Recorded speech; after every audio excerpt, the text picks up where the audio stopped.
Сайн байна уу? Ирсээ сугаас мэдчил байна. Орчуулан хүргэж байна. Авахын ухаанаар ханднаа. Та баян болохыг хүсэж байна уу? Хэрв тийм бол санхүүгийн азаа нэмэгдүүлэх боломжтой өнөөдрийн бичлэгийг анхааралтай сонсоорой. Фэншүүд галтгооны өрөөнд эд баялаг эрүүл мэндийг хариуцдаг маш чухал орон зай бөгөөд түүний нөхцөл байдал нь гэрийн санхүүгийн азыг илтгэдэг гэж үздэг. Гэвч галтгооны өрөөнд сөрөг энерги маш хүчтэй байдаг газар. Тиймээс ямар эд зүйл байрлуулахаас шалтгаалж галтгооны сөрөг энергийг дарж эв найрамдал бий болгож баялагаа арвижуулах боломжтой. Түүнчлэн зарим зүйлэнд баялагийг хааж мөнгөний шугамыг таслах сөрөг энерги нэмж болно. Өнөөдрийн бичлэгийг дуустал нь үзээд галтгоон дахь азыг тань өсгөх 3 зүйл болон азыг үгүй хийх галтгооны өрөөнд хизээж тавьж болох 3 зүйлийн талаар мэдэх болно. Энэ нь тийм хэцүү биш тул та үүнийг хэрэгжүүлээд үзээрэй. Эд баялагын азаа нэмэгдүүлэхэд тустай байх болно гэж найдаж байна. Эхлээс өмнө subscribe, like дараад сонирхолтой хэрэгтэй мэдээлэл тухайн цаг бүрт нь хүлээн аваарай. За тэгвэл өнөөдрийн фэншүү мэдээлэлээ эхэлье. Эд баялагийг амьдралд авчирдаг хамгийн ихний зүйл хутганы тавир. Танай галтгоонд хэдэн хутга байдаг вэ? Түүнийг яаж хадгалдаг вэ? Фэншүүд хутга нь маш сөрөг энерги агуулсан хүйтэн хурц объект гэж үздэг. Мөн хутга шиг хурц зүйл нь зөрчилдөөн муу энергитэй байдаг. Хутга голчлон хэрэглэдэг галтгооны өрөө нь мөн л хүчтэй сөрөг энергитэй орон зай тул энэ хоёр хамт байвал санхүүгийн хувьд тэмч сайн бишээ. Гэвч галтгооны өрөөнд хутга зайлшгүй шаардлагатай бөгөөд хэрэгцээндээ тохирсон хутга хэрэглэн гэвэл 3-аас дээш хутга ашиглах нь элбэг байдаг. Хутга нь хурц бөгөөд өвлийн аюултай тул болгоомжтой хадгалах хэрэгтэй. Харагдахгүй газар үзүүртэй хэсгийг нь доош харуулan хадгалах нь хамгийн сайн арга. Жишээлбэл угаалтуур дээр бэхлэгдсэн хутга хадгалах хайрцаг байж болно. Тэр болгонд гаргаж аваад хэрэглэхэд төвөгтэй байвал хоолны хэсэг тавьсан хутганы савыг хэрэглэхэд гэмгүй. Гэвч анхаарах нэг зүйл нь эрен харагдахгүй хутганы тавир худалдаж авбал сайн. Хутганы сам тутгаа хийхдээ зэв гарахаас сэргийлж бүрэн хатсан хэсгийг шалгаарай. Учир нь фэншүүд зэв нь хортой адил утгатай. Хутга зэврүүл гэр мөхнө гэсэн эртний үг бий. Бөөгн шишин зэвтэй хутган чөтгөр дуудаг гэж үздэг тул хутга чинь зэвэрсэн бол яаралтай солихын дээр заримдаа хутгийг соронд шиг ханд наалдаг засал чимэглэл хийсэн байдаг. Энэ фэншүүгийн үднээс тийм сайн биш тул үүнээс зайлсхийхэн дээр тогтоож аваарай. Хэрв та эд баялагтаа санаа зовж байгаа бол хутгаа ил гарахгүй байх нь зүйтэй. Эд баялагийг амьдралд авчирдаг зүйл 2. Цагаан будааны сав. Та будаа боловсрч гүйцсэн алтан шаргал талбайг харж байсан уу? Фэншүүд будаа нь эд баялаг азыг бэлэгддэг. Эрт дээр үед цагаан будаа нь өөрөө мөнгөн тэмдэгт болж баячуудын цар хүрээг мянгатан саятан гэж нэрлэх хүртэл эд баялагын бэлэгдэл болон оршин тогтнож байжээ. Хэрв та будааг мөнгөн тэмдэгт гэж үзвэл будааны сав нь сейфтэй адил юм аа. Тийм учраас мөнгөө сейфэнд хийж сайн хадгалах хэрэгтэй. Энэ үед хамгийн сайн будааны сав бол ижил энергитэй сав. Хэрэг будааны варын савыг байрлуулахад хүндрэлтэй бол ердийн будааны савыг ашиглаж болно. Гэхдээ будааны модон савнаас зайлсхийхэн дээр учир нь модны энерги нь будааны энергийг авч эд баялагын эрч хүчийг сулруулдаг. Будаатай сав бол эд баялагыг хариуцдаг сейф гэж түрүүнд хэлсэн. Фэншүүд үнцэнтэй зүйлсийг түгжиж нууж байх ёстой. Амархан харагдахгүй газар хадгалах нь сайн. Цагаан будааны савыг санхүүгийн асуудал хариуцдаг галтгооны өрөөнд байлгах нь дээрч их устай газраас зайлсхийж харанхуй сэрүүн газар байрлуулна. Заримдаа хүмүүс цагаан будааны савыг балкон дээр тавьдагч энэ фэншүүгийн хувьд маш муу арга юм аа. Фэншүүд балкон гэрийн гадна тал гэж үздэг. Гэрийнхээ гадаа мөнгөө хадгалдаг хүн байдаггүй байхаа. Тиймээс цагаан будааны савыг гэрт байлгах ёстой бөгөөд эд баялагыг хариуцдаг галтгооны өрөөнд байлгах нь хамгийн сайн арга.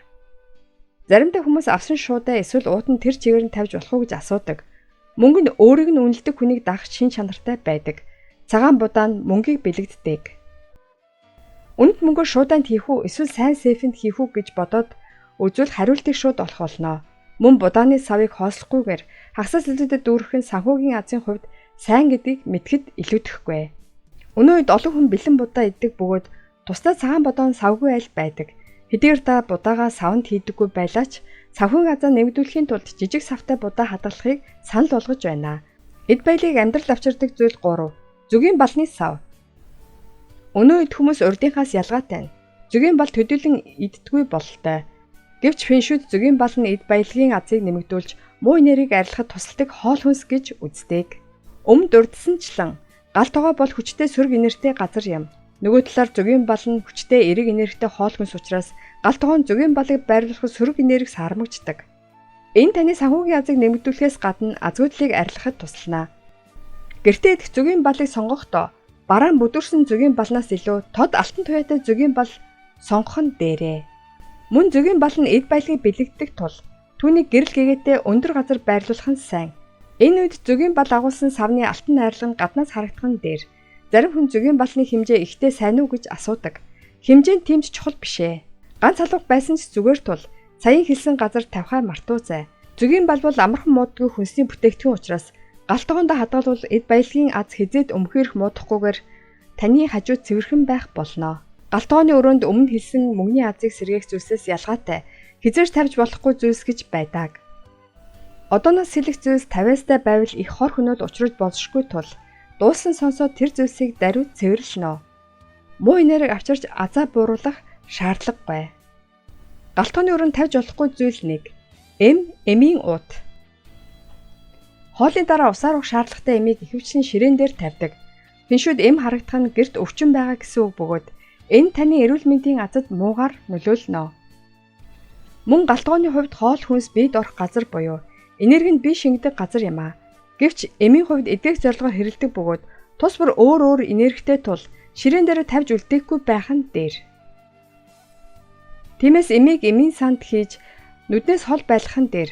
Хэрв танд хадгалах хайрцаг байгаа бол тэнд тийгээд хадгалах нь зүйтэй.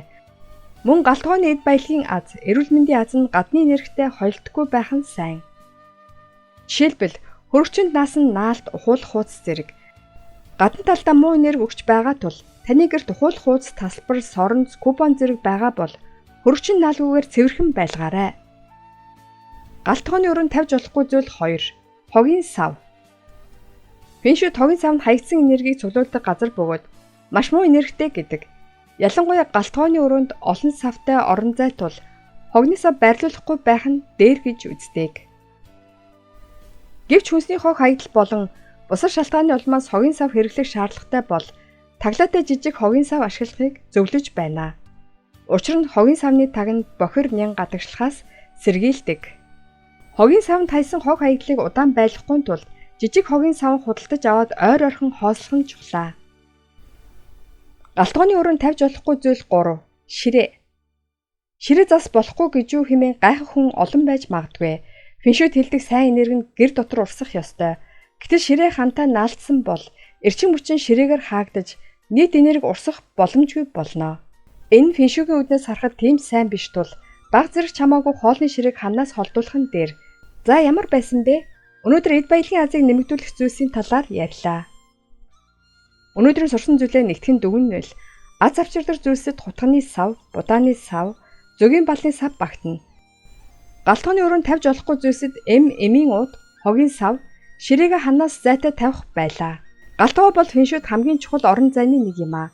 Мөн фэншүүд цэвэр цэмцгэр байдлыг үргэлж хамгийн чухалд тооцдог. Гал тогооны өрөө бохир байвал муу энергитэй хоол идэж байна гэсэн учраас сайн бишээ.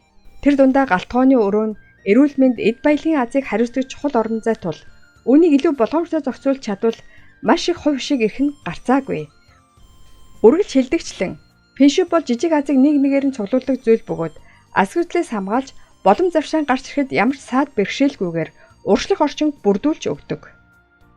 Тэр боломж нь зарим хүмүүсийн хувьд хүүхдийн амжилт, заримд нь санхүүгийн аз, эсвэл ямар нэгэн зүйл тэнцэж орох гээд хүн бүрт өөр байж болох ч өнөөдрийн бичлэгийг үзсэн хүн бүхэнд тэр боломжийн аз хувь шиг тохиогоосоо гэж хүсэж байна.